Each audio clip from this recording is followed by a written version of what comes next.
Salut, c'est Mourad de Super Artisan. Dans cette nouvelle vidéo, ce que je te propose, c'est de créer ton réseau.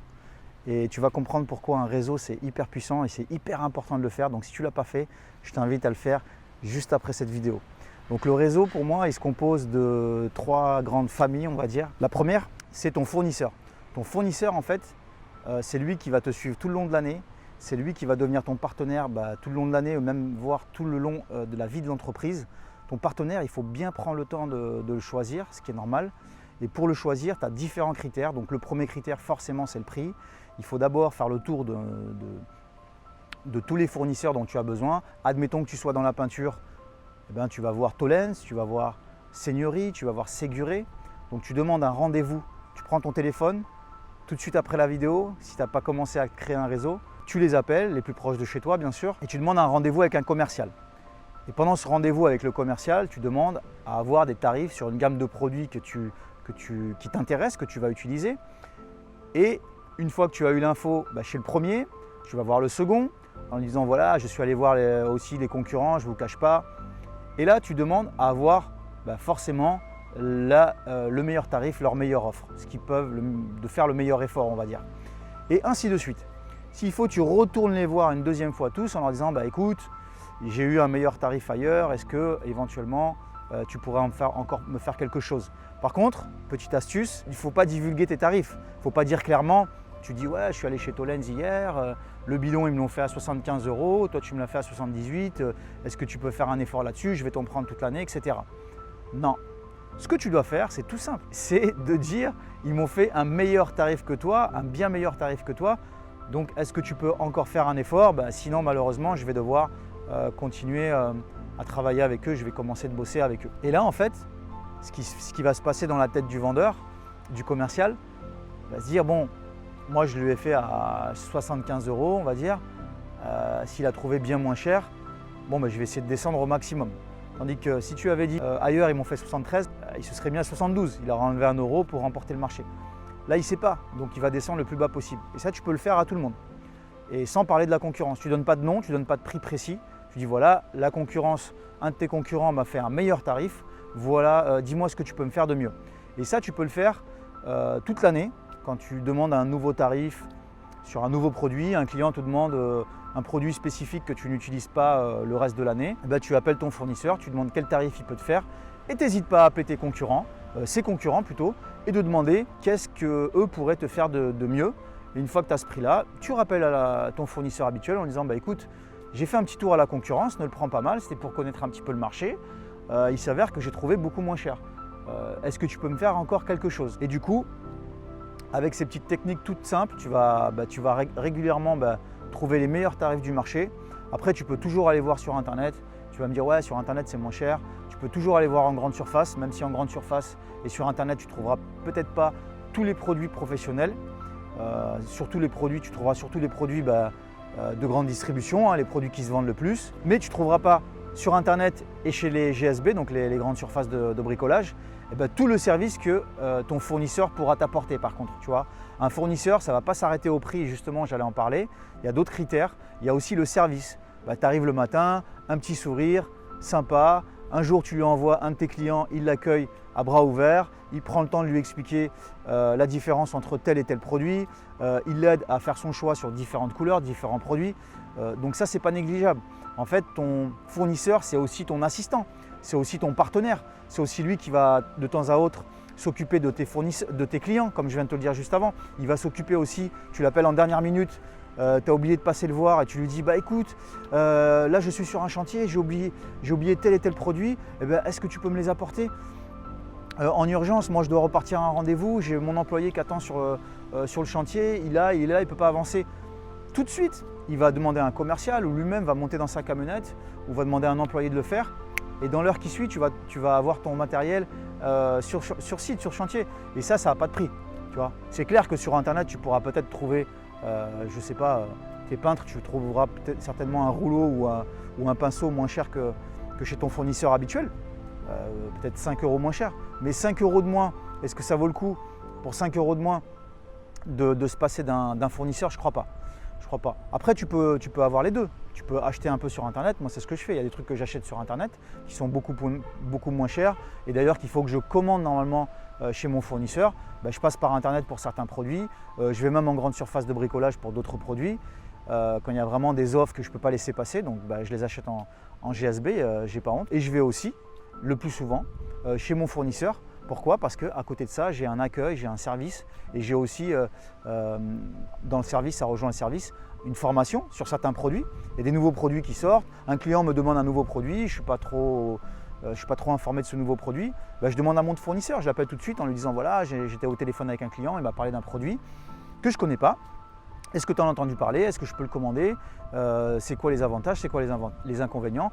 Et là, ton fournisseur, lui, va t'apporter quelque chose qu'Internet ne pourra peut-être pas t'apporter et que ta grande surface de GSB ne pourra pas t'apporter non plus. Et ça en quelques secondes au téléphone. Donc voilà l'importance de prendre un fournisseur et pas qu'un seul. C'est bien d'en avoir plusieurs. Et une dernière astuce, j'ai envie de te donner une dernière astuce avant de passer à la deuxième étape de cette vidéo. Surtout, ne pas devenir ami avec ton fournisseur, avec tes fournisseurs. Bon, tu peux boire un café de temps à autre avec eux, tu peux manger une fois dans l'année ou deux au resto ou dans les petits gueuletons qu'ils font des fois là, chez les fournisseurs. Bon, ça c'est pas interdit, mais il ne faut pas que tu te lies d'amitié avec eux. Pourquoi? Parce qu'un ami, c'est difficile de se séparer d'un ami, même s'il augmente ses tarifs, si son service est de moins bonne qualité qu'avant. Si tu es un petit peu mécontent sur certains points, voilà, tu vas pas, ça va être limite une rupture, un divorce, c'est trop lourd à engager et du coup tu vas rester dans cette situation qui est inconfortable pour toi, tu vas payer peut-être plus cher, tu vas avoir un service qui s'est dégradé mais tu vas y rester parce que voilà, tu es tombé dans le panneau, tu es devenu ami de ce commercial ou de ce fournisseur et ça c'est vraiment la dernière chose à faire. Tous les artisans d'expérience te le diront. Ensuite, on va attaquer la deuxième étape de cette vidéo, c'est choisir des partenaires, d'autres artisans en fait, pour créer justement ce réseau, fortifier ton réseau et tu vas comprendre pourquoi. Si tu es timide, tu n'as pas envie de te faire des potes artisans, je peux le comprendre. Mais il faut absolument que tu brises la glace et absolument que tu crées ton réseau d'artisans avec le même niveau d'exigence, avec le même niveau de finition que toi tu as, pas voilà, un niveau vraiment inférieur ou voire mauvais parce que là par contre ça ne va pas fonctionner, ça ne va pas t'apporter de la valeur ajoutée, ça va plutôt faire l'effet inverse. Mais voilà, si tu t'entoures de bonnes personnes, si tu admettons que tu es peintre, tu t'entoures d'un plombier, d'un électricien, d'un carreleur par exemple. Un jour on te demande la rénovation d'une salle de bain en peinture, le client cherche aussi un carreleur, cherche un électricien, etc. Toi le fait d'apporter ces autres artisans, tu vas avoir une valeur ajoutée comparée à tes concurrents qui eux arrivent seuls et ne connaissent pas d'autres artisans. Donc toi tu vas peut-être remporter le marché rien que par rapport à cette petite différence qui fera toute la différence. Le client préférera passer peut-être par toi et tes copains pour l'organisation, pour la coordination, pour le sérieux que tu vas pouvoir lui montrer avec des petites photos, les avant-après. Et tout ça c'est important. Quand un client ne connaît pas d'artisan, il va t'appeler toi en premier, bon, il va commencer à te faire confiance, mais il va se dire « Ah, il faut que je trouve un carreleur maintenant, il faut que je trouve un plombier, etc. » Et s'il a du mal à en trouver et qu'un autre artisan arrive avec son équipe, forcément, il peut avoir le marché et ça peut te passer sous le nez, même s'il est plus cher. Donc je te souhaite de monter ton équipe et que ce soit toi qui remporte le marché et pas un concurrent. Donc ça, c'était pour la deuxième étape. Donc voilà, brise la glace rapidement avec les artisans que tu vas rencontrer. Va boire un café avec eux, va manger au restaurant avec eux de temps à autre, appelle-les, noue des liens comme ça d'amitié. Là, tu peux nouer des liens d'amitié, il n'y a pas de problème. Mais bon, business is business, hein. Il faut mettre chaque chose à sa place. Après, la prochaine étape qu'on va voir dans cette vidéo, la troisième et la dernière, c'est trouver un bon comptable. Donc là, pareil, comme dans le premier cas, ce n'est pas la peine de te lier d'amitié avec lui parce que s'il ne te convient plus au bout d'un an, il va falloir changer et ça ne le fait pas. Ah, il y a encore un autre tracteur, un autre tractopelle qui passe. Là, je crois qu'on est bon, j'espère. Non, il y en a un autre qui arrive. Bon, on va faire vite. Dernière étape de cette vidéo, la troisième.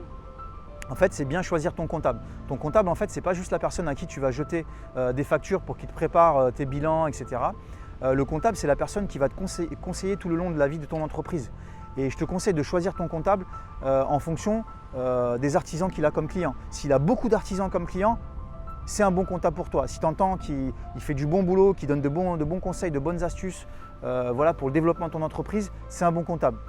Donc n'hésite pas à consulter plusieurs comptables, renseigne-toi, va voir d'autres artisans, pose-leur la question, est-ce que ce comptable-là, il a été intéressant pour toi? Est-ce qu'il a beaucoup de clients artisans? Parce que s'il a beaucoup de clients commerçants ou je sais pas, des métiers ou informaticien, ça n'a rien à voir avec toi. Donc voilà, ton comptable aussi, c'est hyper important de bien le choisir. Tu vois, c'est lui qui va, grâce aussi aux autres artisans qu'il a comme clients, peut-être avoir des retours de certains artisans et du coup, il va améliorer en fait ses compétences de comptable pour les artisans. Tu vois, il aura cette spécificité et ça, c'est important.